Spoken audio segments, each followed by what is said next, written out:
My big chance. Cry Rodriguez is already in class when Cynthia and I finally go outside. Cry is sitting in her newly assigned seat near Jared Matthews, Stanley Washington, one of the girl church friends, and one of the girl neighbor friends. I don't sit near Cry, but at least Cynthia doesn't either. Annie Pat isn't here today. I hope her stomach didn't pop. I also hope that she's okay by Saturday Marine Universe Day. Let's sit up straight and pay attention on this cold, wet Tuesday, ladies and gentlemen, our beautiful teacher, Mrs. Sanchez, says after she's taken roll. We're going to review how to write a book report this morning because I want your finished reports handed in before Thanksgiving. And then after recess, you'll take turns subtracting multi-digit numbers on the board. Next to me, Corey Robinson groans. It's not sure it's worse for him, multi-digit subtraction or having to stand at the board in front of everyone. But put the two things together and Corey would rather be swimming in a small tank with sharks and not the fun kind of sharks either. Some sharks can grow a new set of teeth in a week. Now, what are two main rules for doing book reports? Mrs. Sanchez asked, perching on the corner of her desk. She looks extra pretty today. She's wearing a rose and cream-colored flowered dress and shoes with tiny high heels and narrow bows on the front. I bet she's going out on a date with her fiancé after school is over. His name is Mr. Timberlake, but he's not the one on MTV. Mrs. Sanchez, Mr. Timberlake works in a sporting goods store. You should see her engagement ring. Hey, that's something I could talk to Cry Rodriguez about, because Miss Sanchez is the prettiest teacher in Oak Glen, and the girls in my class love talking about the details of her life, even though we don't know very many of them. That doesn't slow us down. I could be the only one to bring Cry up to speed about the stuff we do now, however.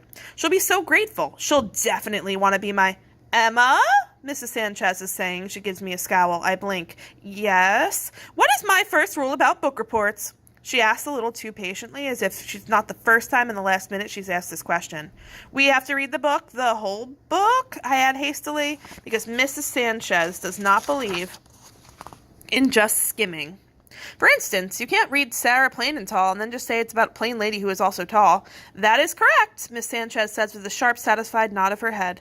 And El Ray, can you stop bothering your neighbor long enough to tell the class my second book report rule? El Ray, who has been making upside-down faces at Heather, stares up to the ceiling thinking hard. His jaw sags open a little. It's so quiet in class for a moment that you can hear the big wall clock tick. Ka-chuck, ka-chuck. El Ray, are you still with us? Miss Sanchez asks. Oh, Heather says, raising one arm high and leaning over her desk.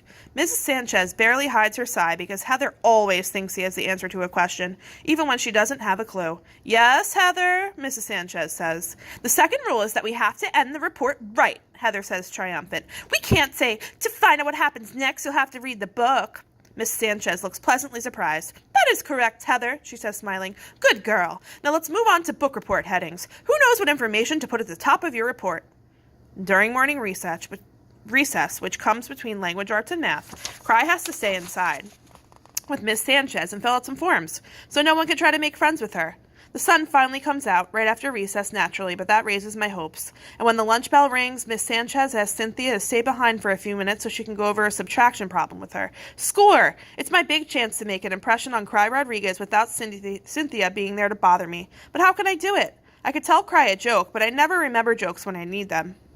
I could say how nice she looks today, which she does, but after that she says thanks, then what? I could give her half my sandwich, but she might not like my current favorite, peanut butter and crunchy lettuce on a bagel. Not everyone does. For instance, Annie Pat's favorite sandwich is tuna and sliced dill pickles on pumpernickel bread. Ugh. Annie Pat's probably not eating that particular sandwich today. Not if she still has tummy trouble. Hi, Cry says to me, when I get near the table where the third grade girls usually eat. She's sitting at one end of the table while Fiona and Heather sit at the opposite end of the table silent. The other girls in our class are probably eating in the cafeteria today. Fiona and Heather probably don't even want Cynthia to make friends with the new girl because where would that leave them? Or maybe they're just feeling shy the way I am, and we aren't even the ones who are new. Cry peeks at me through her long, straight bangs, and she smiles, waiting. Hi? I murmur, turning my reply into a soft, wimpy question.